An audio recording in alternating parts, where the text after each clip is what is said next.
No one could handle her. Billionaire CEO Lee Jae-hyun's daughter was a hurricane of rebellion, a wounded heart that pushed everyone away. He, a cold and distant widower, lost in his empire, had long given up on finding peace for his home. But then Kim Ji-woo, a simple housekeeper with a gentle smile and eyes that saw beyond appearances, accepted the challenge. She didn't come just to clean the mansion, but to heal a family. And what she did with the untamable daughter, no one would ever imagine. Prepare for the Korean drama that will melt your heart. The air in CEO Lee Jae-hyun's mansion was as cold as the polished marble of its corridors. It wasn't just the temperature, it was a chill that seemed to have seeped into every corner, every impeccably placed art object. Kim Ji-woo felt it the moment she stepped over the threshold, a stark contrast to the warmth of the morning sun she had left behind. The other staff, their faces tense and eyes evasive, watched her with a mix of curiosity and thinly veiled pity. They knew what awaited her. Lee Jae-hyun, a man of few words and a piercing gaze, greeted her with an almost imperceptible nod. His eyes, however, were a study in skepticism. He had seen countless attempts to help his daughter, Yoon-ji, and all had failed miserably. To him, Ji-woo was just another one, a replaceable cog in the complex machinery of his disorganized life. He watched her as she received instructions from the housekeeper, Mrs. Kim, a middle-aged woman whose patience was visibly exhausted. Miss Yoon-ji, well, she's a special case, Mrs. Kim whispered, her eyes wide. It's best not to disturb her. Just clean what you can and try not to draw her attention. Ji-woo nodded, her gentle smile unwavering, but her eyes, those that saw beyond appearances, were already absorbing more than the spoken words. She saw the pain behind the warning, the resignation in Mrs. Kim's voice, the silent despair that permeated the atmosphere. She hadn't come just to clean the dust, but to sweep away the melancholy. Her first day was a silent dance through the vast halls. She cleaned with an almost reverent dedication, noting the details, the dull sheen of a face-down photo frame, the dust accumulated in a forgotten corner of a bookshelf, the almost imperceptible scratch on a grand piano that seemed not to have been played in years. Each imperfection was a scar, an untold story. Late in the afternoon, the sound of loud, distorted music began to echo from upstairs. It was Yoon-ji's room. Mrs. Kim shivered. It's best to leave it, Ji-woo. No one goes in there without permission, and even then. She let the sentence die in the air, but Ji-woo wasn't no one. She was Kim Ji-woo. As she cleaned the living room, her eyes fell upon a small object half hidden beneath a stack of old magazines, a wooden music box delicately carved, but with a broken lid and a silenced melody. It was a child's item, clearly out of place in that sterile environment. She picked it up carefully, her fingers feeling the worn wood. A tiny porcelain ballerina trapped inside seemed to plead for freedom. With the music box in hand, Ji-woo ascended the stairs. The music from Yoon-ji's room pounded against the closed door, a sonic wall of defiance. She hesitated for a moment, not out of fear, but out of respect. Then, with a soft breath, she knocked. No answer. She knocked again, a little louder. The sound of the music stopped abruptly. A tense silence followed. "Who is it?" Yoon-ji's voice was harsh, laced with irritation. "I'm Kim Ji-woo, the new housekeeper," she replied calmly, her voice soft but firm. "I found this." The door creaked open, revealing a teenager with disheveled hair and eyes red with anger. Yoon-ji was beautiful, but her beauty was obscured by a palpable fury. Her room was chaos, clothes strewn about, books tossed aside, crumpled papers, and at the center of it all, a canvas with violent strokes of dark colors. "What do you want?" Yoon-ji snarled, crossing her arms. Her gaze was a direct challenge. Ji-woo extended the music box.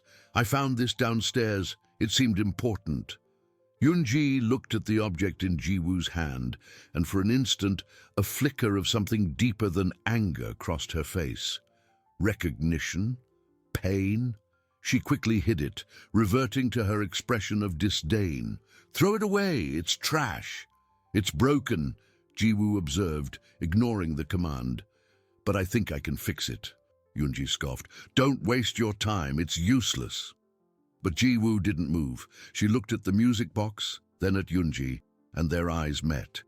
In that moment, Jiwoo didn't see a rebellious teenager. She saw a wounded girl, hidden behind a wall of anger. Without another word, Jiwoo sat on the floor, right there in the hallway, and with a small tool she carried in her apron, began to examine the music box.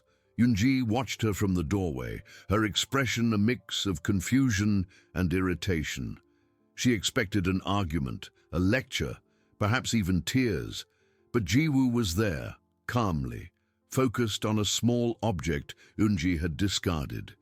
Jiwoo's fingers worked with delicacy and precision. Time seemed to stretch. Yunji, unsure of what to do, remained in the doorway, her eyes fixed on her. Minutes passed. Then, with a soft click, Jiwoo succeeded. She turned the music box's crank. A soft, crystalline melody filled the heavy silence of the hallway. It was an old lullaby, a tune that spoke of innocence and comfort, of a time before the world grew so cold. The tiny porcelain ballerina began to spin, her graceful, solitary dance. Yunji froze. Her eyes, once full of fire, were now wide, fixed on the music box. The melody seemed to strike a forgotten chord in her heart, a distant memory of something good, something lost. A single tear traced a path through her smudged makeup. Jiwoo looked up and met Yunji's gaze, her smile gentle and warm. She said nothing. She simply offered the music box, the melody still floating in the air. Yunji, to her own surprise, and that of anyone who might have been watching, reached out and took the music box. Her fingers trembled slightly as they touched the repaired wood. The music continued, an echo of a past she had tried to bury. Downstairs, Lee Jae-hyun, who had silently approached upon hearing the abrupt end of the loud music, stopped halfway up the stairs. He saw the scene. Jiwoo sitting on the floor, Yunji in her doorway, holding the music box, a solitary tear on her face. The soft melody was the only thing breaking the silence. His heart, long hardened by pain and loss, felt a slight tremor, a feeling he didn't recognize, but which was undeniably a hope. He had given up on finding peace for his home, but what Kim Jiwoo had just done, with a simple music box and a gaze that saw the soul no one would ever imagine, it was just the beginning. The sound of the music box, a forgotten melody echoing through the marble corridors, did more than just fill the silence. It broke something, or perhaps it began to mend. Lee Jae-hyun, still on the stairs, watched the scene with an intensity he rarely allowed to show. His daughter, the impregnable fortress, held a simple object, and a solitary tear traced a path down her face. It was a glimpse of an Yunji he hadn't seen in years, a girl he thought he had lost forever. The tremor in his chest intensified. It was hope, yes, but also an ancient fear, the fear of breaking what had just been mended. He retreated silently, not wanting to disturb the fragile moment, the delicate magic Kim Jiwoo had conjured. Upstairs, in the hallway, the melody continued. Yunji felt the warmth of the wood in her palm, the sound flooding her ears, and each note was a gentle blow to her armor. The anger, her constant companion, seemed to dissipate, leaving behind a naked and painful vulnerability. She didn't want to feel that. She didn't want to remember. But the music box, now repaired, gave her no choice. Jiwoo's gentle face, without judgment, just watching, was a mirror to the confusion in her soul. I didn't want this, Yunji murmured, her voice choked, trying to compose herself. She tried to return the music box, but Jiwoo just shook her head. "It's yours. I just helped it find its voice again." Jiwoo's voice was a balm. She rose from the floor, her movements calm and deliberate. Sometimes, the things we love most need a little care to play again. Yoonji clutched the music box to her chest. The melody seemed to nestle there, a strange, almost forgotten warmth. She wanted to scream, wanted to throw the music box away and return to the safety of her fury, but she couldn't. The ballerina spun, and with her, memories of her mother, of laughter, of a time when the house wasn't a mausoleum of silence. I don't need this," she repeated, but the conviction had vanished from her voice. Jiwoo just smiled, a smile that seemed to understand more than words could express. "That's all right, you can keep it or not. The choice is yours." She gave a small bow. "I'll continue my work. If you need anything, I'll be around." And with that, Jiwoo walked away, leaving Yoonji alone in the hallway, the melody of the music box as her only companion. Yoonji's bedroom door remained open, something that hadn't happened in years. Mrs. Kim, who had approached, drawn by the unusual silence, watched the scene from afar, her eyes wide. She saw Yoonji, the formidable Yoonji, holding the music box, and a spark of hope, previously unthinkable, ignited in her tired heart. Jiwoo's remaining day was a series of silent tasks, but every movement she made seemed to carry a greater purpose. She didn't just clean, she observed, absorbed, felt the pulse of the house. And the pulse had changed. There was a slight crack in the coldness, a small ray of light seeping in. The next day, the house seemed to breathe differently. The loud music from Yoonji's room did not echo. Instead, an almost deafening silence hung in the air. Lee Jae-hyun, in his office, felt the absence of noise as a weight. He expected an explosion, a new crisis, but nothing. Mrs. Kim, with an air of caution, reported that Yoonji had left for school without incident. No shouts, no slamming doors. In the afternoon, when Yoonji returned, she didn't immediately lock herself in her room. Jiwoo saw her in the living room, sitting on the sofa, flipping through a magazine with a thoughtful expression. The music box was not in sight, but Jiwoo noticed the subtle glow in Yoonji's eyes, a glow that wasn't of anger. Jiwoo continued her routine, cleaning the library. There she found an old photo album hidden under a pile of newspapers. The cover was dusty, but the inside revealed images of a happy family. Lee Jae-hyun smiling, a beautiful woman with a radiant smile, and a small Yoonji with her mother's same bright eyes. Jiwoo felt a pang of sadness. The woman in the photo was Yoonji's mother, Jae-hyun's wife, whose absence was the open wound of that house. She didn't show the album to anyone. She just cleaned it carefully and put it back, a little more visible, as if she wanted someone to find it. It was a silent invitation to memory, to healing. Days turned into a week. The tension in the mansion, though still present, had lessened a degree. Yoonji was still skittish, but not as explosive. She avoided Jiwoo but didn't confront her. Sometimes, Jiwoo caught her observing her from afar, a curious and suspicious look in her eyes. One afternoon, Jiwoo was cleaning Yoonji's art studio, a chaos of paints and canvases, when she noticed an unfinished drawing. It was a portrait of Yoonji's mother, but the eyes were empty, lifeless. Jiwoo felt a squeeze in her heart. Yoonji's pain was as palpable as the fresh paint on the canvas. Without thinking, Jiwoo picked up a fine brush and delicately added a small sparkle to the portrait's eyes, a spark of life, of hope. She didn't change the drawing, she just completed it in a way that spoke of resilience. Later, Yoonji entered the studio. Her eyes widened when she saw the portrait. She approached the canvas, her breath caught in her throat. The eyes, once empty, now had a subtle glow, a depth she hadn't been able to capture. She looked at Jiwoo, who was calmly putting away the brushes. You... you did that? Yunji's voice was a whisper, devoid of her usual harshness. Jiwoo nodded, a small smile. It seemed like something was missing, a little light. Yunji said nothing for a long moment. She just continued to stare at the portrait, and Jiwoo felt that the wall was beginning to yield a little more. It wasn't a victory, but an invitation to see, to feel, to heal.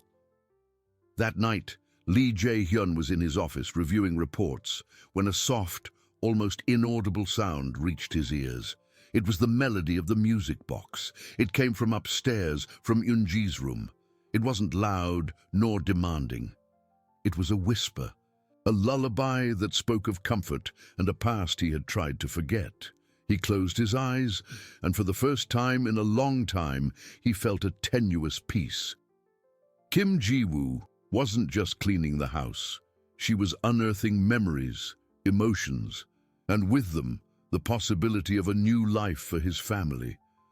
The impossible was becoming reality, one step at a time, one melody at a time. The melody of the music box, a whisper of a long, silenced past, echoed in Lee Jae-hyun's heart. He closed his eyes, and the weight of the world, which for years had crushed his chest, seemed to lift for an instant. It was a tenuous peace, fragile as the ballerina's porcelain, but it was peace. Kim Ji-woo wasn't just cleaning the house. She was unearthing memories, emotions, and with them, the possibility of a new life for his family. The impossible was becoming reality, one step at a time, one melody at a time. The next morning brought an unusual quietness. The silence, once oppressive, now seemed to have a new quality, an expectation. Yunji had left for school without the usual commotion. Lee Jae-hyun watched Ji-woo from afar, her movements graceful and efficient, a discreet but powerful presence. He wondered how a simple housekeeper with her humility and gentle gaze could penetrate the armor that he, her own father, could not. There was something about her, a silent resilience, a wisdom that didn't come from books or diplomas, but from life. However, change was dangerous territory for Yunji. The vulnerability that the music box melody had awakened was a feeling she had buried deep. It was painful, confusing. In the afternoon, when she returned from school, the tension in her shoulders was palpable. She didn't go straight to her room. Instead, she stopped in the living room, her eyes searching for something, or perhaps someone. She spotted Ji-woo in the kitchen, preparing tea for Mrs. Kim, a soft smile on her face. Yunji felt a pang of anger. How could Ji-woo be so calm, so happy? She approached the kitchen, her steps heavy. "You," she said, her voice harsher than usual. "What are you doing here? Don't you have anything else to fix?" Ji-woo turned, without surprise, without irritation, just a look of understanding. "I'm just helping Mrs. Kim with tea, Yunji-si. And there's always something to take care of in a big house like this." Yunji scoffed. "Don't meddle where you're not called. You know nothing about this house." It was an attempt to reassert her control, to push Ji-woo back into the role of just the housekeeper. But the conviction in her voice was weak. Ji-woo just smiled, a small, warm smile. "Perhaps I don't know everything, Yunji-si, but I know that every house has a story, and every story deserves to be told with care." She didn't defend herself, didn't take offense. She simply offered a different perspective. The answer disarmed Yunji. She expected an argument, a reaction, but Ji-woo didn't give her that. Frustrated, Yunji turned and ran upstairs, slamming her bedroom door shut. The sound echoed, a reminder that the old Yunji was still there, fighting to maintain her fortress. Downstairs, Ji-woo sighed softly. She knew that healing wasn't linear. It was a winding path, full of relapses and advancements. She continued her work, cleaning the dining room, her eyes attentive to every detail. It was then that she noticed a small orchid plant in the corner of the room, forgotten. Its leaves withered and yellowed. No one seemed to have noticed its decay. Ji-woo, with the same delicacy she used to fix the music box, picked up the orchid. She took it to the sunny balcony, removed the dead leaves, watered it carefully, and placed it in a new pot. It wasn't a task she had been assigned, but it was an act of kindness, of restoration. She believed that, like the orchid, the house and the people in it needed nourishment and attention. In the days that followed, Yoonji continued to oscillate between moments of introspection and temperamental outbursts. She still avoided Ji-woo, but she watched her. She noticed the revived orchid on the balcony, a subtle touch that hadn't been there before.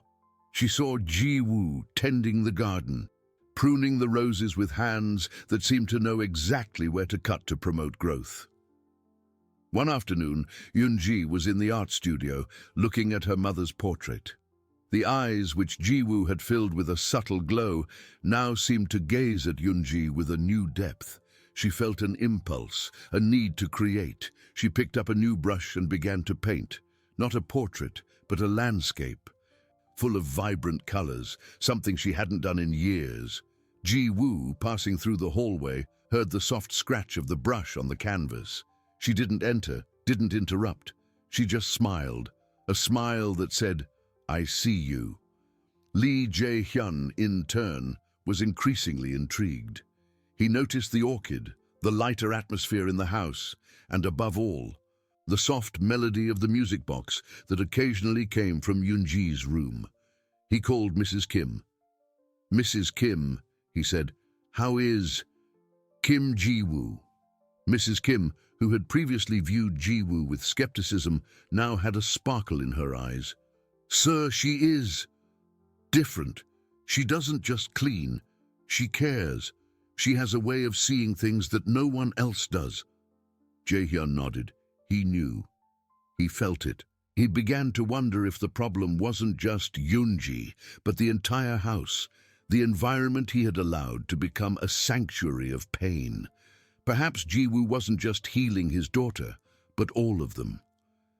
That night, Yoonji was in her room, the music box playing softly. She wasn't painting nor reading, just sitting listening. Suddenly, she stood up and opened her bedroom door. She walked downstairs, hesitant, and found Ji-woo in the kitchen finishing cleaning. "Ji-woo, see," Yoonji said, her voice low, almost inaudible. Ji-woo turned, her eyes gentle. "Yes, Yoonji, see." Yoonji hesitated, looking at her own feet. The orchid. It's better." It was the first time she had initiated a conversation without hostility. The first time she had acknowledged one of Ji-woo's silent acts. Ji-woo smiled. "Yes, with a little care, it will bloom again." Yoonji looked up, a glimmer of something new in her eyes. Do you think everything can bloom again?" The question was laden with a vulnerability she rarely showed, a search for hope she didn't know she had. Ji-woo approached, her voice soft and firm. "I believe so, Yoonji-si, especially the things that have strong roots, even if they are hidden." She touched Yoonji's shoulder lightly, a gesture of comfort that was not rejected. At that moment, Lee Jae-hyun, who had come down to get a glass of water, stopped at the kitchen doorway. He saw his daughter, the girl he thought he had lost forever, asking a question he never imagined hearing. And he saw Ji-woo, the woman who had brought light into his home, offering not just words, but a presence, a touch. Jae-hyun's heart filled with an overwhelming emotion. It wasn't just hope, it was gratitude. The impossible was becoming the new reality, and he was witnessing it, a silent miracle right there in his own kitchen. That night, the image of his daughter, vulnerable and seeking hope, etched itself into Lee Jae-hyun's mind, and beside her Ji-woo, the woman who, with a touch and simple words, had ignited a flame where he thought there were only ashes. Gratitude was a heavy feeling, almost unknown to him, a CEO accustomed to quantifying everything in numbers and results.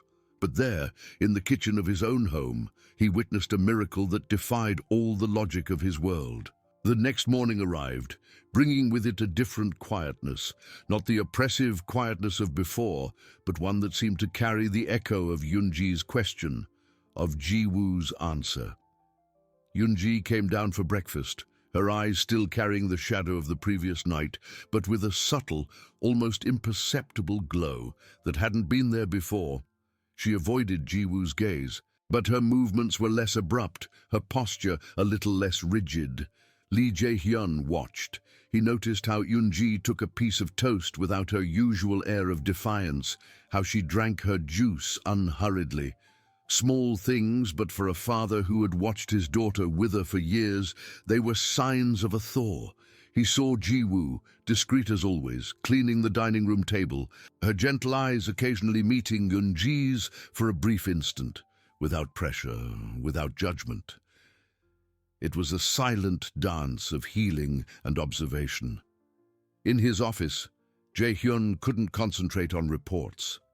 His mind repeatedly returned to the scene in the kitchen. He wondered about Jiwoo. Who was this woman who with so little did so much? He found himself researching orchids, about how they bloomed again after a period of dormancy, a metaphor he would never have considered before. Mrs. Kim, the housekeeper, noticed the change in the air. She saw Jiwoo's more frequent smile, the way Yunji, though still stubborn, didn't explode as often. "Mrs. Kim Jiwoo has a gift, sir," Mrs. Kim commented one day as she served tea to Jae-hyun. "She is different. She doesn't just clean, she cares. She has a way of seeing things that no one else sees." Jae-hyun merely nodded, a crease in his brow. He knew, he felt it, but the idea that a simple housekeeper was doing what he, with all his power and wealth, could not, was a humbling and at the same time liberating thought. For Unji, the path was tortuous. The vulnerability of that night frightened her. She felt a mix of relief and anger. Relief for having spoken, anger for having exposed herself. She tried to take refuge in her room, in her art, but the sparkle in her mother's portrait's eyes, the scent of orchids on the balcony, the soft melody of the music box, everything reminded her of Jiwoo's presence, of the hope she had ignited. One afternoon, Yunji was in the studio, brushes in her hands, but unable to concentrate. She looked at the vibrant landscape she had begun to paint, something she hadn't done in years. The colors seemed more vivid, the strokes more confident, but then a wave of doubt hit her.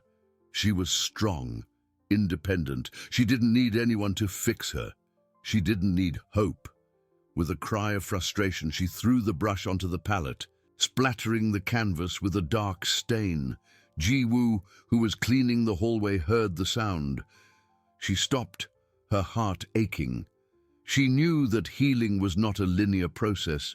There were relapses, moments of despair, but she also knew that the seed had been planted. She didn't enter the studio. Instead, she continued her work, but with redoubled attention, as if she wanted to infuse every movement with a calming energy. Later, when Yunji emerged from the studio, her eyes red and her posture again rigid, she found Jiwoo in the living room, watering the orchid. The plant was blooming, a delicate purple flower timidly opening. Yunji stopped, watching the flower, then Jiwoo. You shouldn't be here," Yunji said, her voice hoarse, trying to sound tough but failing. "I don't need anyone to take care of my things." Jiwoo turned, a soft smile. "I'm not taking care of your things, Yunji-si. I'm taking care of the house, and this orchid is part of the house, just like you." The comparison disarmed Yunji. She expected an argument, a retreat, but Jiwoo included her, recognized her as part of something larger, something that needed care. Yunji said nothing more. She just looked at the orchid, then at Jiwoo, and for the first time there was no pure anger in her eyes, but confusion, a search. That night, Lee Jae-hyun was in his office, the reports forgotten. He had noticed the paint stain on Eunji's canvas, the heavy silence that came from the studio. He knew she had had a relapse. But then he heard it, the melody of the music box. It wasn't loud, but it was persistent. And then a soft, almost inaudible sound coming from the art studio. It was the sound of a brush on canvas. Jae-hyun stood up and walked to the hallway, stopping near the studio. He didn't open the door. He just listened. The sound of the brush was hesitant at first, then gained rhythm, more confident. It was a sound of creation, of beginning again, and the melody of the music box continued, a hymn of hope. He closed his eyes, and a single tear traced a path down his face, a tear he hadn't shed in years. It wasn't of sadness, but of a complex emotion he couldn't name. It was relief. It was hope. It was the silent recognition that perhaps the impossible wasn't so impossible after all. Jiwoo hadn't just fixed a music box or an orchid. She was, step by step, brushstroke by brushstroke, restoring the very soul of that house, and with it, his daughter's, and perhaps his own as well. The melody of the music box, once a sound of mourning and loneliness, now seemed a whisper of promise. Lee Jae-hyun, standing at the threshold of his daughter's art studio, felt the weight of that sound, the scratch of the brush on the canvas, as if they were beats in his own hardened heart. The tear that fell was not just for Eunji, but for himself. For all the years he had spent blind, deaf, unable to see the pain that hid beneath the surface of his own home, of his own life, Jiwoo wasn't just fixing his daughter. She was unraveling the layers of a sadness he had allowed to become the foundation of his existence. The next morning brought with it a different quietness. Not the oppressive quietness of before, but one that seemed to carry the echo of Eunji's question, of Jiwoo's answer, and now of the sound of his daughter's brush. Eunji came down for breakfast, her eyes still carrying the shadow of the previous night, but with a subtle, almost imperceptible glow that hadn't been there before. She avoided Jiwoo's gaze, but her movements were less abrupt, her posture a little less rigid. Small things, but for a father who had watched his daughter wither for years, they were signs of a thaw. He saw Jiwoo, discreet as always, cleaning the dining room table, her gentle eyes occasionally meeting Eunji's for a brief instant, without pressure, without judgment. It was a silent dance of healing and observation. Days turned into weeks, and the Lee mansion, once a monument to pain, began to breathe. The melody of the music box became a constant presence, a gentle reminder that life went on. Eunji still had her moments of reclusion, her peaks of frustration, but they were shorter, less intense. She still didn't speak much, but her eyes, once empty, now observed, absorbed. She began to leave the studio door ajar, a silent invitation to the outside world. One afternoon, Jae-hyun, passing through the hallway, noticed something new. On the canvas Eunji had stained, the dark spot was no longer there. In its place, there was a new layer of paint, transforming the error into part of a new composition. It was a landscape, but with a small detail. A purple orchid, identical to the one blooming in the living room, painted with surprising delicacy. He felt a pang in his chest. It was a sign for him, for Jiwoo, for all of them. Jiwoo's presence in the house had become as essential as the air they breathed. She was no longer just the housekeeper. She was the pulse of the house, the silent guardian of its fragile recovery. Jae-hyun found himself looking for her, not out of necessity, but out of a growing curiosity, a need to understand the mystery behind her unwavering calm. He watched her as she tended the garden, as she arranged books in the library, each movement made with a mindful attention that he, in his business life, had forgotten existed. One day, he found her in the kitchen, preparing herbal tea. The soft aroma filled the air. "Jiwoo-si," he said, his voice a little softer than usual. "What is this?" She turned, a gentle smile. "It's chamomile tea, sir. It helps calm the mind." He nodded, feeling strangely at ease in her presence. You make this for Yunji?" he asked, almost afraid of the answer. Ji-woo shook her head. "No, sir. I make it for the house, to make it feel lighter, and sometimes for myself." She poured a cup and offered it to him. "Would you like some?" Jae-hyun hesitated. He had never accepted anything from an employee that wasn't part of their direct service. But there was something in Ji-woo's sincerity, in the simplicity of the gesture, that disarmed him. He took the cup, the warmth spreading through his hands. The tea was delicate, comforting. He looked at Ji-woo, at the woman who had brought unexpected peace into his life. "Ji-woo-si," he said, his voice almost a whisper. I don't know how to thank you." She merely smiled, her eyes meeting his with a depth that made him feel seen. Not as CEO Lee Jae-hyun, but as just Jae-hyun, a man searching for something he didn't even know what it was. In that moment, the barrier between them, built by years of status and conventions, began to crumble, one sip of chamomile tea at a time. The warmth of the teacup still lingered in Lee Jae-hyun's hands, a sensation that refused to fade. It wasn't just the physical warmth, but the strange familiarity of a gesture he would never expect from someone in his position, nor from himself. He, the cold and distant CEO, had accepted chamomile tea from his housekeeper. The barrier, built over years of status and conventions, had not just cracked. It had disintegrated, one sip at a time. That night, sleep did not come easily.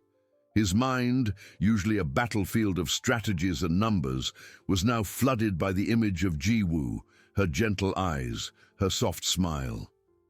He found himself reliving the conversation in the kitchen, the simplicity of her words, the depth of her presence. To make it feel lighter, and sometimes for myself. The honesty was disarming. He had spent his entire life building walls, and Ji-woo, without even trying, was tearing them down with the delicacy of a flower. The days that followed were marked by a new vigilance. Jae-hyun wasn't just observing Yunji, he was observing Ji-woo. He watched her move through the house, each task executed with an attention that transformed the mundane into something almost sacred. Dust wasn't just cleaned, it was respected. Flowers weren't just watered, they were nurtured. And Yoon-ji in her studio continued her dance with the canvas, a ballet of progress and relapse. One afternoon, the silence of the studio was broken by a sigh of frustration. Jae-hyun, passing through the hallway, stopped. He recognized that sound, the tip of an iceberg of despair that he knew well. He peeked through the ajar door. Yoon-ji was sitting before a canvas, the brush hanging in her hand, her eyes fixed on a part of the painting that didn't seem to fit. It was a landscape with a solitary figure in the center and the purple orchid, a vibrant splash of color. But something was wrong. The light. She couldn't capture it. Ji-woo, who was cleaning a bookshelf in the adjacent living room, also heard. She didn't move immediately. Her eyes, however, fixed on the canvas through the door. After a moment, she approached the doorway without entering. "Yoon-ji-si," she said, her voice a soft whisper. "Sometimes the light isn't in what you paint, but in how you see it. Perhaps if you change your perspective, the light will reveal itself." Yoon-ji froze, the brush still suspended. She didn't turn to Ji-woo. At first, Jae-hyun expected the usual explosion, the rejection, but it didn't come. Instead, Yoon-ji slowly tilted her head, her eyes still on the canvas. She picked up another brush, a finer one, and with an almost imperceptible movement, added a touch of white and yellow to a corner of the canvas, not on the figure, but in the background, near the orchid. And then, as if by magic, the light appeared. It wasn't the light she was looking for, but a new one one that illuminated the scene from within. Jae-hyun watched, shocked. Yoon-ji hadn't spoken, hadn't protested. She had accepted. That small gesture from Ji-woo, that simple phrase, had done what months of therapy and years of his own attempted intervention could not. Ji-woo wasn't just a housekeeper. She was an interpreter of souls, a catalyst for change. That night, Jae-hyun could no longer contain himself. He found Ji-woo in the kitchen, setting the table for dinner. "Ji-woo, see," he began, his voice hoarser than usual. I saw what happened today in the studio." Ji-woo turned, a slight smile on her lips. "Yoon-ji is finding her way, sir. It's a process." "But how did you know?" he asked, the question escaping before he could contain it. "How did you know what to say? I never could." Ji-woo lowered her eyes for a moment, then raised them to meet his. "It's not about knowing what to say, sir. It's about seeing the pain, seeing the search, and then offering a small push, a reminder that beauty is always there, even in the darkness. Just like the orchid, it blooms in the shade, but it needs a little light to reveal its color." He nodded, absorbing her words. She's different. The house is different. I'm different," he admitted, the confession coming out with a vulnerability that surprised him. "I don't know what you're doing, Ji-woo, but thank you." She smiled, a smile that was not of superiority, but of deep understanding. "I'm not doing anything that isn't my job, sir. I'm just taking care of your home, of your daughter, and if I may say so, of a little of the hope that was hidden here." Jae-hyun felt a lump in his throat. Hope. He had forgotten what that word felt like. He had grown accustomed to its absence. But now, with Ji-woo in the house, hope wasn't just a word. It was a soft melody, a brush on canvas, the aroma of chamomile tea. "Ji-woo, he said, his voice almost a whisper. I'd like to ask a favor." He hesitated, feeling the weight of his own words. "I would like you to, continue, not just as a housekeeper, but as the person who sees the light." Ji-woo looked at him, her eyes deep and calm. She expressed no surprise, just a quiet acceptance. "That's what I intend to do, sir. It's what I've always done." At that instant, Lee Jae-hyun realized that he wasn't just asking her to stay. He was pleading for her presence, for her wisdom, for her ability to see the invisible. The hierarchy had completely crumbled. He was no longer just the CEO. He was a desperate father, a man who had found an anchor amidst his own storm. And Ji-woo, the humble housekeeper, was the only one who could hold him. The tension was no longer about what she would do, but about what they would become, together, on this unexpected journey of healing. The air in the mansion, once heavy with unspoken grief, now carried a different resonance. A soft hum of possibility.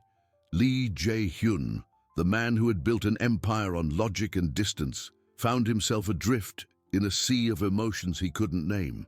The confession that had escaped his lips in the kitchen was not just a request, it was a surrender. He had handed over the reins of his own hope to a woman who, until then, was invisible to the world he inhabited. Ji-woo was no longer just the housekeeper. She was the compass of his home, the echo of a forgotten melody. Yoon-ji, in turn, continued her slow ascent from the depths. The purple orchid on the canvas was no longer a detail. It was the center of her new series of paintings, each exploring light and shadow in different ways. She still didn't speak, but her brushes sang a melody of colors and forms.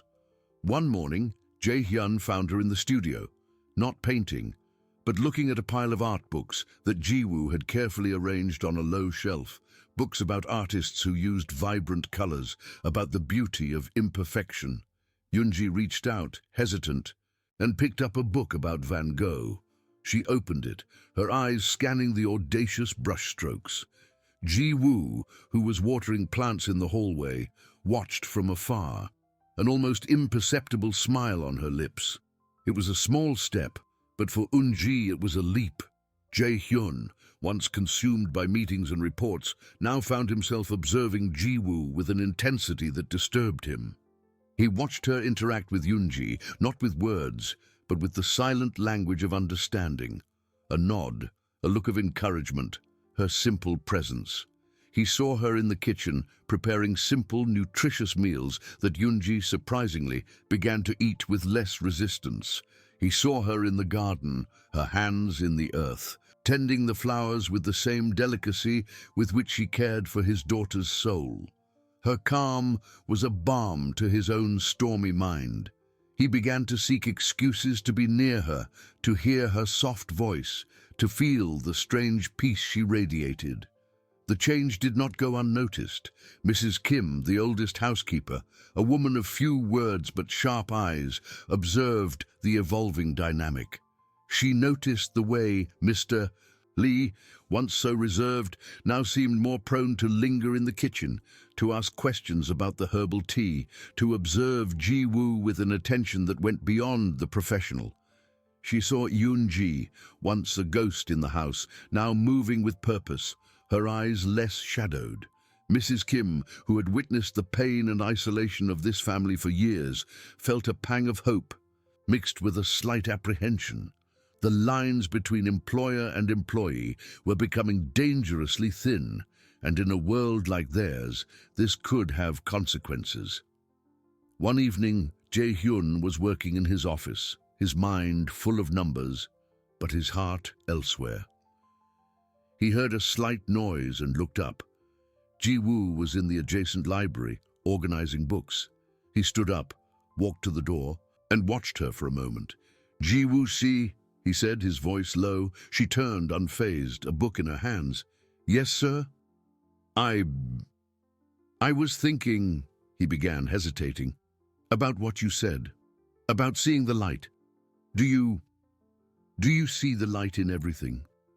She smiled, a smile that lit up the dark corner of the library.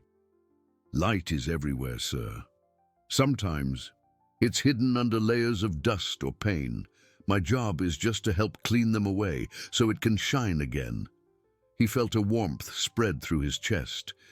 "Yoon-ji, she's shining again." Ji Woo nodded. She always had that light. She just needed someone to remind her. He looked at her, the simple woman who spoke with a wisdom that he, with all his wealth and power, had never found. "And me, Ji Woo-si, do you see any light in me?" The question escaped before he could think, laden with a vulnerability that surprised him. Ji Woo looked him in the eyes without flinching. "Yes, sir," she said softly. "I do. A strong light, but one that has been hidden for a long time. Like the orchid, it needs care to bloom fully." Ji Woo's answer was honest, but inside, she felt a tremor. She knew she was crossing a line, an invisible line, but one firmly established by society. She wasn't naive. She saw the loneliness in Mr. Lee's eyes, the thirst for connection, and she, with her compassionate heart, could not ignore it. But she also knew the dangers. Their world was different. Her position was precarious. She was there to care, to heal, not to get involved. But how could she remain distant when souls connected in such profound ways? The tension was no longer about Eun-ji, but about the delicate balance Ji Woo maintained. She had become the center of a universe that was not her own, and the expectations, the emotions, the external observations were beginning to weigh on her. The cold CEO was thawing, and the humble housekeeper was becoming the guardian of his heart. What would happen when the outside world realized that the impossible was not just the healing of a daughter, but the transformation of a man, guided by the most improbable of hands? The path ahead was uncertain, paved with hope, but also with the dangers of an affection that dared to defy all conventions. Dawn arrived, but Lee Jae-hyun did not sleep. Jiwoo's words echoed in his mind, a soft melody that unveiled layers of darkness he didn't even know existed. A strong light, but one that has been hidden for a long time. He, the ruthless CEO, the man who commanded empires with a glance, was being seen, truly seen, by a woman he had hired to clean his house. The vulnerability he felt when asking that question, "Do you see any light in me?" was overwhelming, and her answer, so simple and honest, had ignited a flame in a corner of his soul he thought was dead. The air in the mansion felt lighter, but also more charged, as if the atmosphere was saturated with the promise of something new, and at the same time, dangerous. The days that followed were a blur of meetings and reports for Jae-hyun, but his mind was elsewhere. He found himself looking out the office window, hoping to see Ji-woo in the garden, tending the roses. He invented excuses to go to the kitchen, to ask about the menu, to simply be in the same space as her. Her presence was a magnet, a gravitational force pulling him out of his orbit of isolation. He watched the way she moved with silent grace, the way her eyes softened when she spoke to Yoonji, the infinite patience she displayed. He was falling in love. The realization hit him with the force of lightning, leaving him stunned and terrified. How was this possible? He, the grieving widower, the man who had sworn never to love again, for a housekeeper. Meanwhile, Yoonji continued her journey of rediscovery. The purple orchid had become a symbol, not only in her paintings, but in her own life. She spent hours in the studio, no longer in anguished silence, but with focused concentration. One day, Ji-woo found her sitting on the floor, surrounded by canvases, not painting but writing. Words, short, poetic phrases, describing colors, light, and the feeling of being lost and found. Ji-woo did not interrupt. She simply left a cup of chamomile tea beside her and quietly withdrew. Later, she found a small drawing left on her bed, an orchid with a ray of sunshine piercing its petals, and below a single word written in delicate calligraphy. "Thank you." Ji-woo's heart ached. Yoonji's healing was palpable, and she felt a deep joy, but also a growing apprehension. Mrs. Kim, with her silent wisdom, saw everything.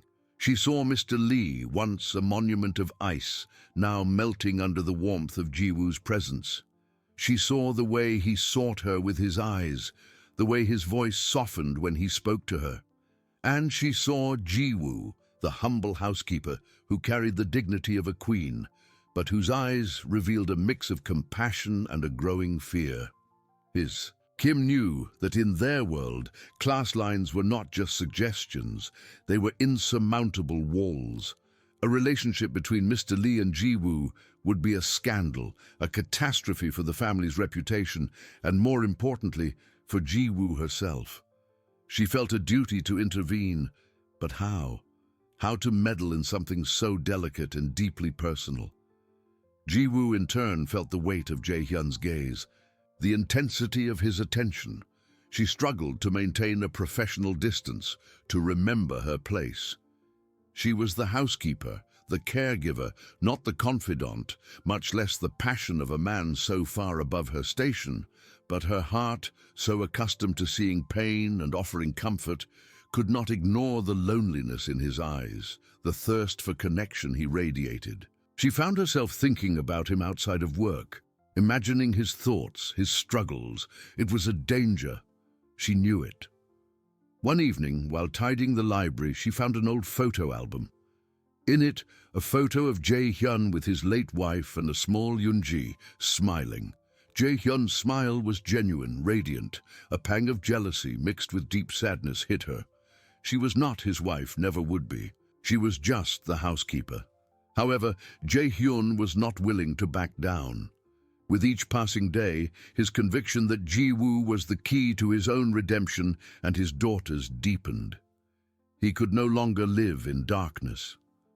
One evening, after Yoonji had finally retired and Mrs. Kim and the other staff had left, Jae-hyun found Ji-woo in the kitchen, finishing cleaning. The silence of the house was almost deafening. Ji Wu Si, he said, his voice low but laden with an urgency she had never heard before. She turned, her eyes meeting his. Yes, sir. He approached, closing the distance between them. I would like to ask you something. Something that goes beyond your usual responsibilities. He hesitated, his heart pounding in his chest. I would like you to stay, not just during the day, but to live here, to be the constant presence that Yunji and I need. I will do whatever it takes to make you feel comfortable, to have everything you need. Please, Jiwusi, stay. The proposal, so audacious, so desperate, hung in the air, breaking all the invisible barriers Jiwu had tried to maintain. Her eyes widened slightly, surprise finally visible on her face. The cold CEO, the man who never asked, was pleading, and the housekeeper, the woman who had promised only to care, was now faced with a choice that would forever change the course of their lives. The tension was no longer a soft melody. It was an orchestral crescendo, about to explode.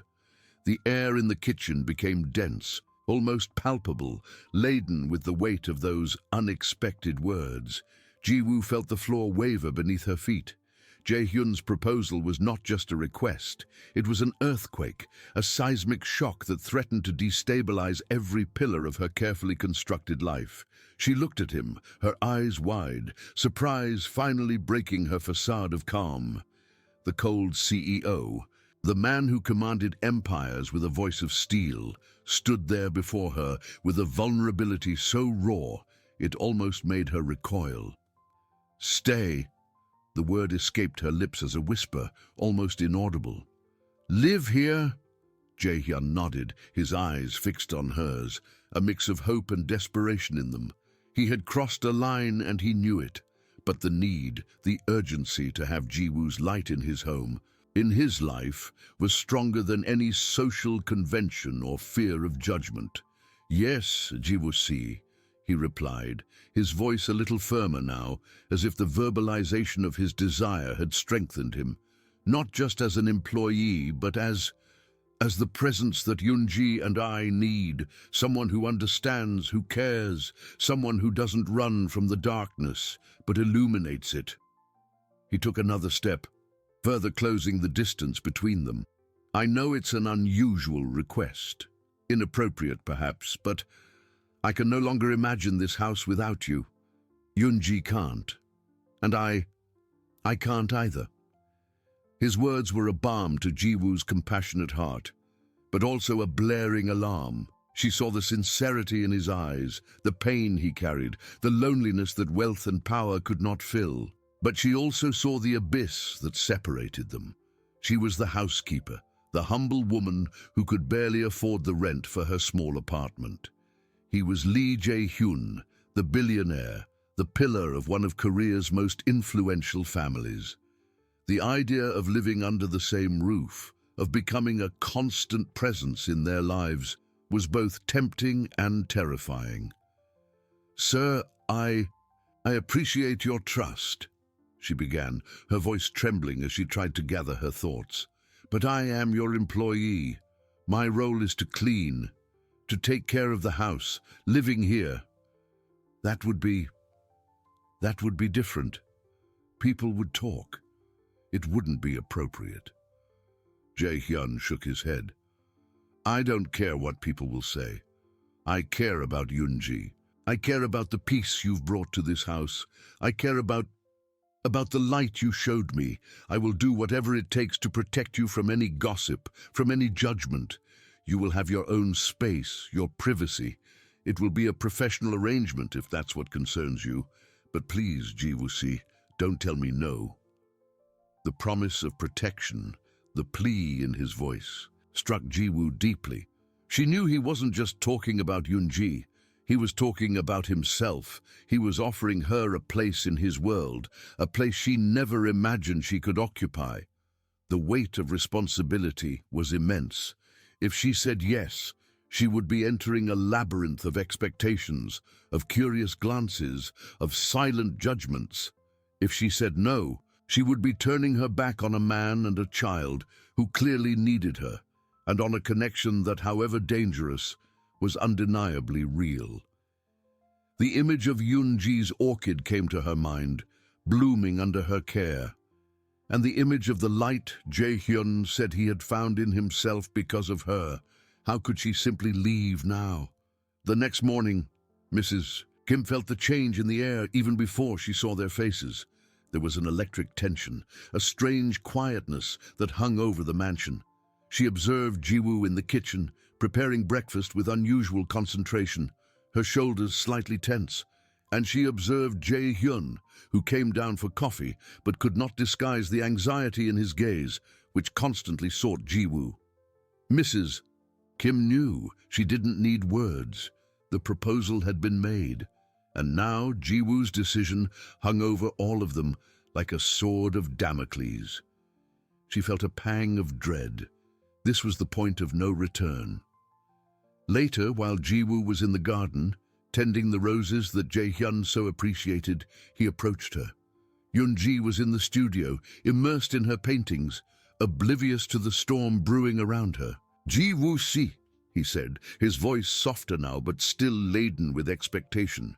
"Have you thought about what I asked you?" Jiwoo turned, a freshly cut rose in her hands. She looked at the flower, then at him.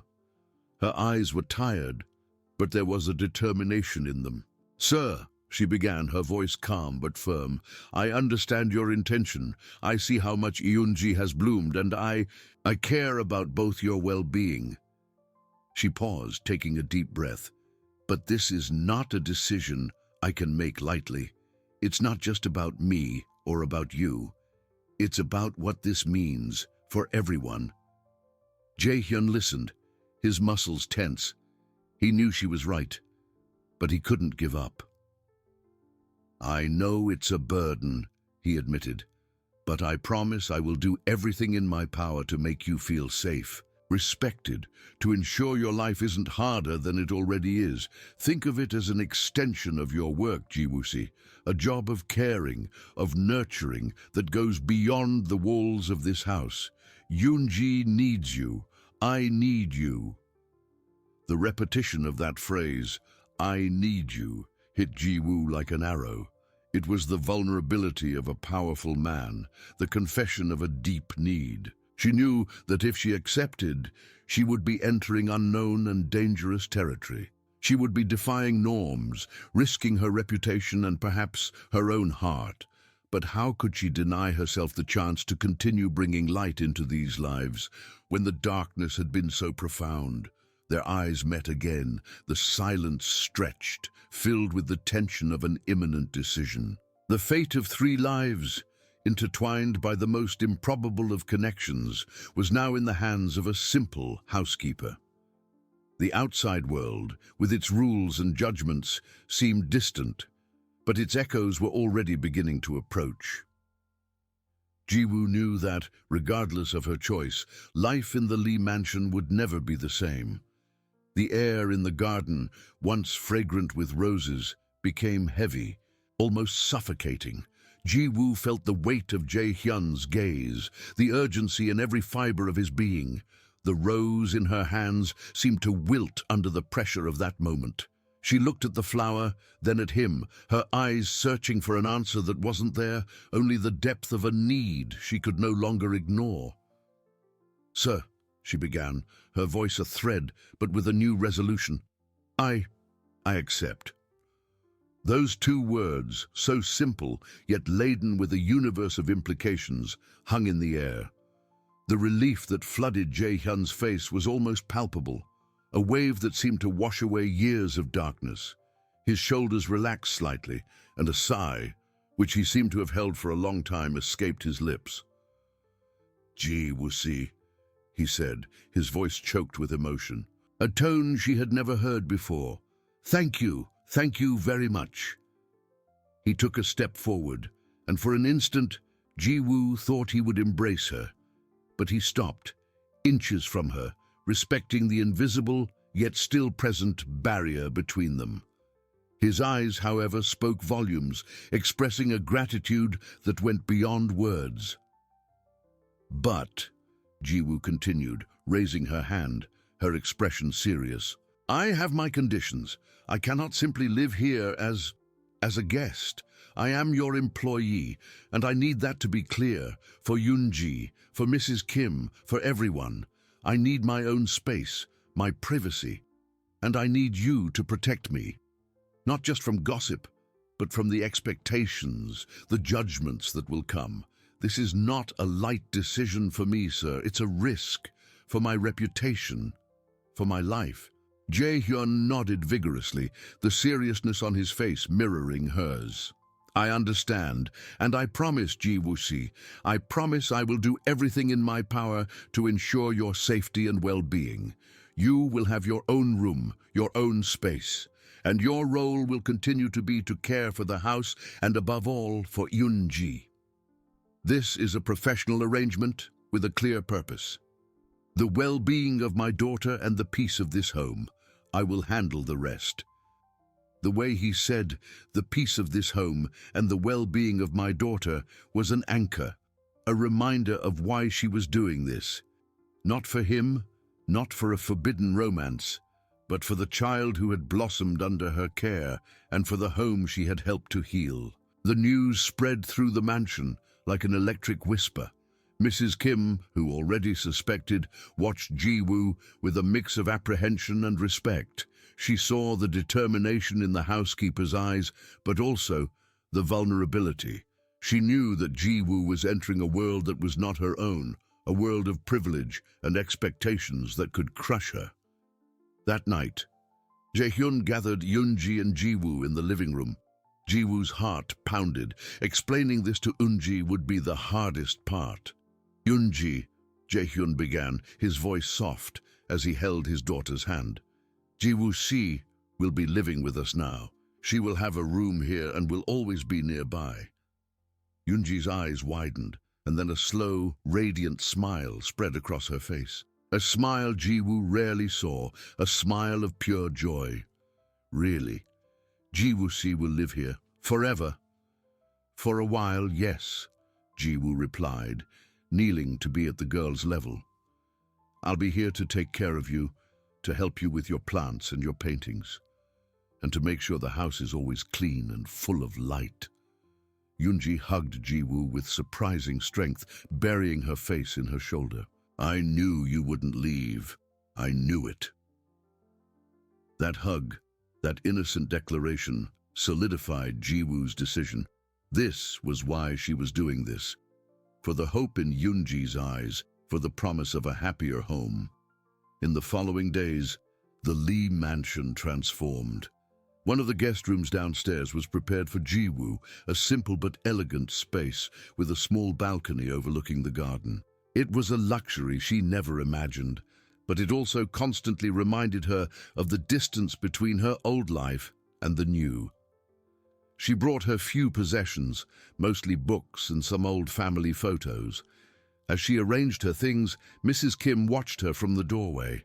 Do you know what you're doing, Ji-woo-si? Mrs. Kim's voice was soft but laden with concern. This world, it's not kind to those who dare to defy its rules. Jiwoo turned, a sad smile on her lips. I know, Mrs. Kim. But how could I leave when they need me so much? And I can't ignore it anymore. Mrs. Kim sighed but nodded. Just be careful, child. The heart of a powerful man can be a dangerous maze. From that day on, Jiwoo was no longer just the housekeeper who came and went. She was a constant presence, an integral part of life in the mansion. She had breakfast with Jae-hyun and Yoonji, helped Yoonji with homework in the afternoon, and read stories to her before bedtime. The house, once a mausoleum of silence and sadness, began to resonate with laughter and a sense of warmth. Jae-hyun, in turn, kept his promise. He protected her, creating a bubble around her. Any employee who dared to whisper was quickly reprimanded. He treated her with a respect that went beyond professional, but did not cross the line she had established. However, the tension between them was an undercurrent, invisible but powerful. Their gazes met more often, lingering a little longer. Conversations deepened, revealing layers of their souls that they showed to no one else. One evening, while Jiwoo watered Yunji's orchids, Jae-hyun found her there. He said nothing, just watched. "She's blooming beautifully," Jiwoo commented without turning, sensing his presence. "Just like Yunji." "Yes," he replied, his voice low. "And you are the reason for both." Jiwoo felt a shiver run down her spine. The constant proximity, the growing intimacy, was a danger she had underestimated. She had accepted the risk, but the emotional price seemed to increase every day. The outside world, with its gossip and judgments, had not yet invaded the mansion, but she knew it was only a matter of time. The bubble Jae-hyun had created was fragile, and when it burst, the consequences would be immense. She was now at the center of a perfect storm, and there was no turning back. The days unfolded into a tapestry of comforting routines and unexpected laughter. The Lee mansion, once a monument to loneliness, now pulsed with a life that Jiwoo had, somehow, conjured. The guest room, once impersonal, became her sanctuary, a constant reminder of the thin line she had crossed. She had breakfast with Yunji and Jae-hyun, conversations flowing with a naturalness that disarmed. In the afternoon, Yunji's art studio filled with colors and Jiwoo's gentle voice, guiding the girl through her creations. At night, before bed, the stories read by Jiwoo lulled Yunji into a peaceful sleep. Jae-hyun, in turn, was a transformed man. The rigidity of his shoulders had lessened, and a smile, once rare, now illuminated his face more frequently. He kept his promise, creating a protective bubble around Jiwoo. The staff, though curious, kept their distance, aware of the CEO's watchful eye. The tension between him and Jiwoo, however, was an undercurrent, invisible but powerful, pulling them closer each day. Their gazes met, lingering, and conversations deepened, revealing layers of their souls that they showed to no one else. Jiwoo felt the danger of this proximity, the emotional weight that increased every day. She had accepted the risk, but the price seemed to grow higher and higher. The bubble, however, was fragile, and the outside world, with its relentless rules and judgments, was about to invade. The first sign came in the form of a call. The voice of Lee Hyo-jin, Jae-hyun's elder sister, echoed through the living room, cutting through the afternoon quiet. Hyo-jin was a shrewd businesswoman with an impeccable reputation and a keen sense of family decorum. Her visit, suddenly announced, was always an event. "Jae-hyun, I'm on my way." Her voice was polished but carried an unquestionable authority. "I need to see Yunji, and, frankly, I need to see how you're handling everything." The mention of everything made Jiwoo's heart clench. She knew Hyo-jin wasn't just referring to Yunji's recovery, but to the strange and unprecedented situation unfolding in the mansion. When Hyo-jin arrived the next day, the atmosphere in the house shifted. She was an elegant woman, impeccably dressed, with sharp eyes that seemed to see through any facade. Her eyes fixed on Jiwoo the moment she saw her, helping Yunji water the orchids in the winter garden. Yunji's smile, the way she nestled into Jiwoo, the naturalness of the scene, none of it went unnoticed. "So, this is the famous Jiwoo-si," Hyo-jin said, her voice soft, but with an edge of steel. She extended her hand to Jiwoo, a formal gesture that felt more like an assessment than a greeting. "I hear your responsibilities have expanded considerably." Jiwoo felt the scrutiny, the weight of years of privilege and judgment in a single glance. "It's a pleasure, ma'am," she replied, her voice firm but with a slight tremor. "I strive to ensure Yunji's well-being and the order of the house." Hyo-jin merely nodded, her eyes sweeping the room, noting the absence of Mrs. Kim, the housekeeper, and the way Jiwoo seemed to be in charge. "I see. It's quite an unusual arrangement for an employee." Jae-hyun, who had been observing the interaction closely, intervened. Ji Woo-si has been a blessing to this home, Hyo-jin. Yoonji has never been better, and I trust her implicitly. Jae-hyun's declaration, though intended to protect Ji-woo, only intensified Hyo-jin's gaze. She saw the loyalty, the admiration, perhaps even something more in her brother's eyes. In the following days, Hyo-jin watched Ji-woo's every move. She asked subtle questions about Ji-woo's past, about her family, about her intentions. Ji-woo responded with dignity, but felt the overwhelming pressure of being judged by a world to which she did not belong. Mrs. Kim, who witnessed everything, gave Ji-woo a warning look, a silent reminder of what was at stake. One afternoon, Hyo-jin found Ji-woo organizing books in the library. "Ji Woo-si," she began, her voice more direct now. "Do you understand the position you are in? My brother is a powerful man, and this family has a certain reputation to maintain. You are an intelligent woman. You can't be naive about the implications of your presence here, can you?" Ji-woo turned, an old book in her hands. "I do understand, ma'am. I accepted this position with the sole intention of helping Yoonji and bringing peace to this home. My intentions are pure." Hyo-jin laughed, a dry, humorless sound. "Pure? The world is not a pure place, Ji Woo-si, and people will not see your intentions as pure when they learn that a housekeeper is living in CEO Lee's mansion, caring for his daughter and his heart." The last sentence hit Ji-woo like a blow. Jae-hyun's heart, the unspoken truth now verbalized by a stranger. That night, Hyo-jin confronted Jae-hyun in his office. "Are you mad?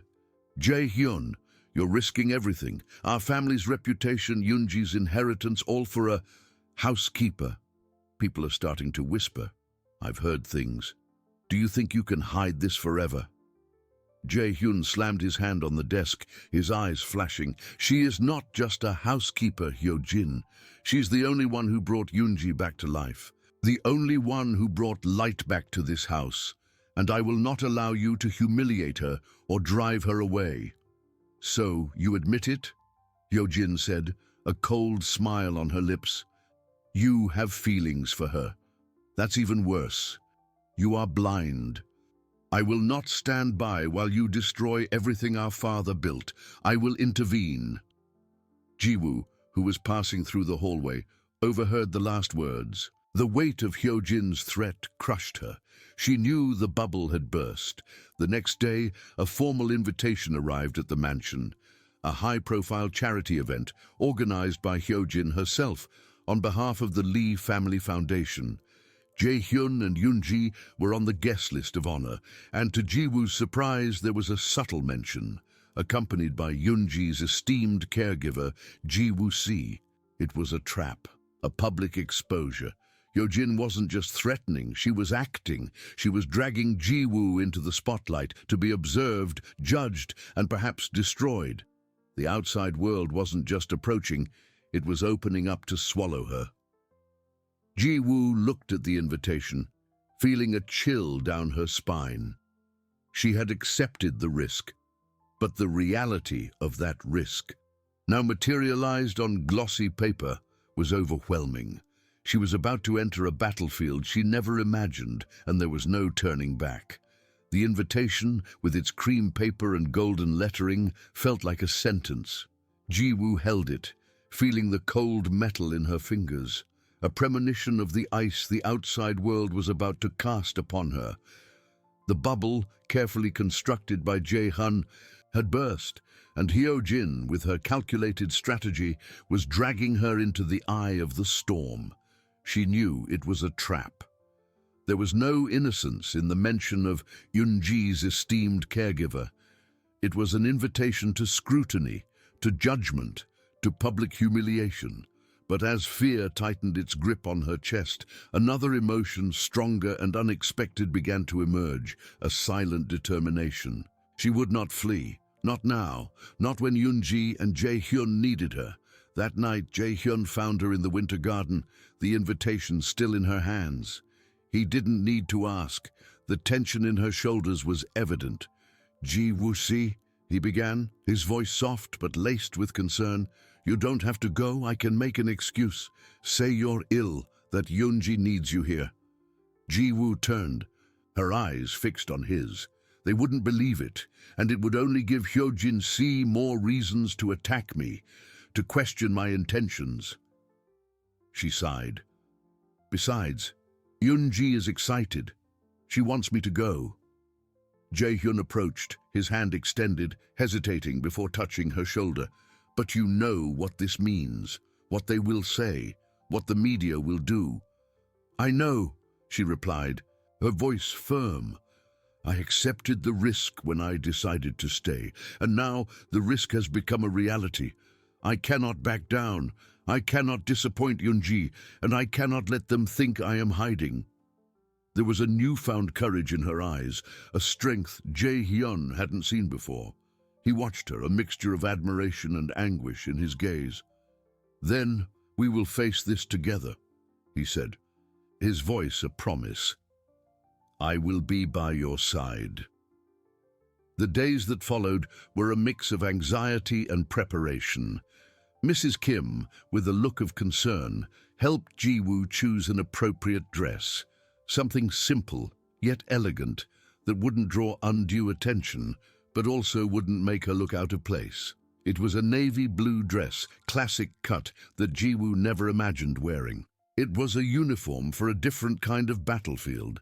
Yun-ji, oblivious to the tension in the air, was radiant. "Ji-woo-si will look like a princess," she exclaimed, as Ji-woo tried on the dress. The girl's innocent smile was the only ray of sunshine in the impending darkness. On the night of the event, the air was charged with a palpable electricity. As they arrived at the ballroom of Seoul's most luxurious hotel, camera flashes exploded like fireworks, blinding her for a moment. Ji-woo felt Jae-hyun's hand tighten on her waist, a protective gesture that anchored her. Yun-ji, holding Jae-hyun's other hand, looked like a doll in her party dress, her eyes sparkling with excitement. The murmur of voices ceased for an instant, only to resume with greater intensity. Whispers, curious glances, silent judgments, everything converged on her. Ji-woo felt the weight of every gaze, the sensation of being dissected, analyzed. Lee Hyojin stood at the entrance, a polished smile on her lips, but her eyes, cold and calculating, did not hide her satisfaction. "Jae-hyun, Yun-ji, how good of you to come," she said. Her voice honeyed. Her eyes moved to Ji-woo, lingering for an instant. "And Ji-woo-si, what a pleasant surprise. You look different." "It's a charity event, Hyojin-si," Jae-hyun intervened, his voice firm, without a trace of emotion. "Ji-woo-si is here as my guest and as the person who brought joy back into Yunji's life." Jae-hyun's declaration was a gauntlet thrown. Hyojin merely smiled, a smile that didn't reach her eyes. "Of course, brother. Generosity is a virtue, isn't it? Especially when it comes to caring for our loved ones." The evening unfolded in a whirlwind of superficial interactions and penetrating glances. Ji-woo struggled to maintain her composure, answering questions with dignity, always with Yun-ji by her side, or with Jae-hyun at a protective distance. She saw the disapproving looks of the high society ladies, the forced smiles, the questions disguised as curiosity. At one point, while Jae-hyun was distracted talking to an investor, Hyojin approached Ji-woo, who was sitting with Yun-ji, watching the orchestra. "Ji-woo-si," Hyojin began, her voice low, almost a whisper. "Do you truly believe you belong in this world, that you can fit in, or that people will accept the housekeeper as part of the Lee family?" Ji-woo raised her chin, her eyes meeting Hyojin's. "I do not seek to belong to this world, ma'am. Nor do I seek to be part of your family. I seek only Yunji's well-being, and if that means facing your judgment, then so be it." Hyojin laughed, a humorless sound. "You are bolder than I thought. But boldness has a price, Ji-woo-si, and you are about to find out what it is." At that instant, Jae-hyun returned, sensing the tension between the two women. He placed his hand on Ji-woo's back, a subtle gesture, but one that spoke volumes. Hyojin, don't forget that this is an event for a good cause, not for family intrigues. Hyojin recoiled, her smile becoming more strained. Just chatting, brother, getting to know the esteemed caregiver better. Later, during the charity auction, Jae-hyun made a generous bid for a piece of art, and at the end, when invited to the stage for a brief speech, he surprised everyone. I would like to dedicate this evening and the success of this event to the person who taught me the true meaning of compassion and resilience, to the person who brought light back into my home and into my daughter's life. Ji-woo-si. The spotlights turned to Ji-woo, who felt her face burn. The entire ballroom watched her. It was an act of defiance, a public declaration that left no room for doubt. The shock was palpable. Hyojin, in the front row, had her face contorted in a mask of contained fury. Ji-woo felt a whirlwind of emotions, gratitude, shame, fear, but above all an overwhelming sense that she was not alone. Jae-hyun had kept his promise. He had protected her, not from exposure, but from humiliation. He had elevated her. At the end of the night, as they prepared to leave, the camera flashes were even more intense. Reporters, who had previously whispered, now shouted questions. CEO Lee, who is Ji-woo-si? Is there a romance between you? Is she Yoonji's new mother? Jae-hyun, with Yoonji in his arms and Ji-woo by his side, did not respond. He simply squeezed Ji-woo's hand, a silent gesture, but one worth more than 1,000 words. The bubble had burst, the world had invaded, and Ji-woo, the housekeeper who dared to love, was now at the center of a scandal that promised to shake not only the Lee mansion, but all of Korean society. The battle had only just begun. The drive back to the Lee mansion was a heavy silence, filled only by the distant hum of the city and the flashes still echoing in Ji-woo's retina. Jae-hyun's hand remained firm in hers, a comforting warmth amidst the cold that had settled in her chest. Yoonji, exhausted by the excitement, had fallen asleep in the back seat, oblivious to the storm that was brewing. Ji-woo looked at Jae-hyun's profile, the tense line of his jaw, his eyes fixed on the road. He had made a declaration that would change everything. That night, sleep did not come. Ji-woo tossed and turned in bed. Jae-hyun's words, Hyojin's glances, the whispers of the crowd, all swirling in her mind. She had accepted the risk, yes, but the reality was far more overwhelming than any fantasy. Their world, once a sanctuary, was now exposed, vulnerable. The next morning brought irrefutable proof. The incessant ringing of the doorbell was the first clue. Descending, Ji-woo found Mrs. Kim with a stack of newspapers and a tablet in her hands, her face pale. The headlines screamed, CEO Lee Jae-hyun and the mysterious caregiver, a new romance in high society? Who is Ji-woo-si, the housekeeper who won the billionaire widower's heart? Ide, scandal in the Lee family, Yoonji's new stepmother. Ji-woo's image, alongside Jae-hyun and Yoonji, was emblazoned on every cover, her face, once anonymous, now the center of attention. The articles speculated about her past, her humble origins, the speed of her ascent in the Lee mansion. The internet buzzed with comments, some curious, many malicious. A fortune hunter? She must have some trick. How would a housekeeper dare? The commotion in the mansion was palpable. The staff, once discreet, now exchanged glances and whispers. Some looked at her with pity, others with envy, and some with thinly veiled contempt. Ji-woo felt like an insect under a microscope, every movement, every expression, analyzed and judged. Jae-hyun, oblivious to the morning's commotion, came down for coffee, his face serious. Mrs. Kim, hesitant, handed him the newspapers. He flipped through them, his eyes dark, the contained anger evident in every muscle of his body.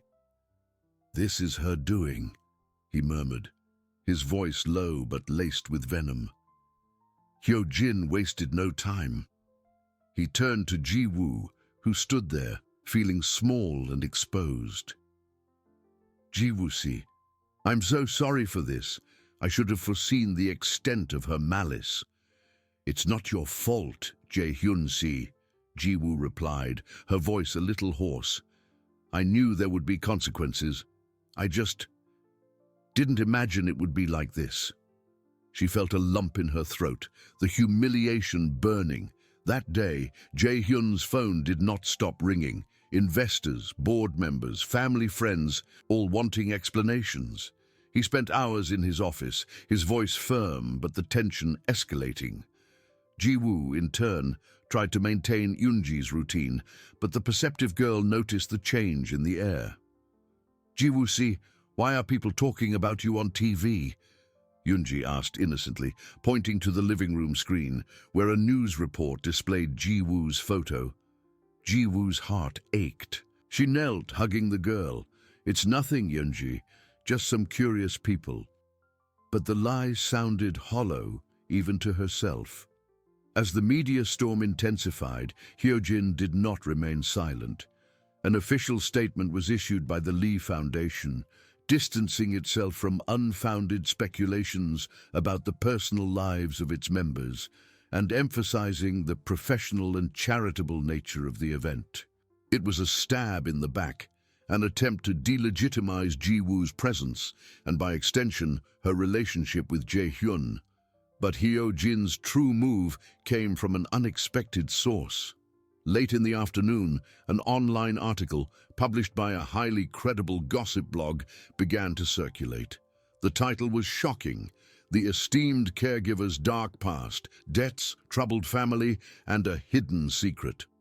The article detailed the precarious financial situation of Ji-woo's family, her father's debts, her mother's illness, and insinuated that Ji-woo had approached the Lee family for financial motives. Old photos of her humble home, of her family, were published without consent. It was a brutal invasion of her privacy, an attempt to strip her bare and publicly demoralize her. Ji-woo read the article, her hands trembling, her eyes filled with tears, not for herself, but for the shame this would bring to her family. Hyojin had not just attacked her, she had attacked her loved ones, what Ji-woo cherished most. The determination that had kept her standing began to waver. The weight of the world seemed to crush her. Jae-hyun found her in the winter garden again. The tablet in his hands, his face contorted in fury. "This is unacceptable," he growled, his voice low and dangerous. "She crossed the line." He saw the tears in Ji-woo's eyes and his heart ached.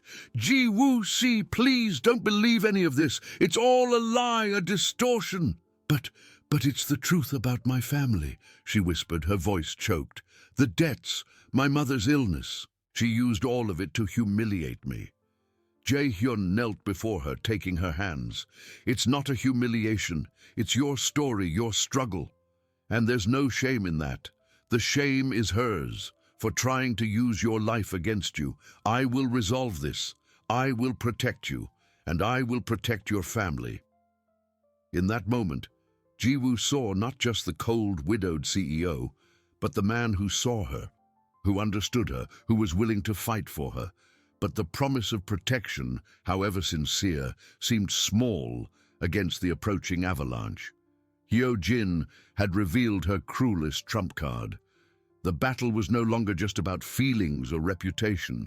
It was an open war, and Ji-woo, the housekeeper, was at the center of the hurricane, with her past exposed and her future uncertain.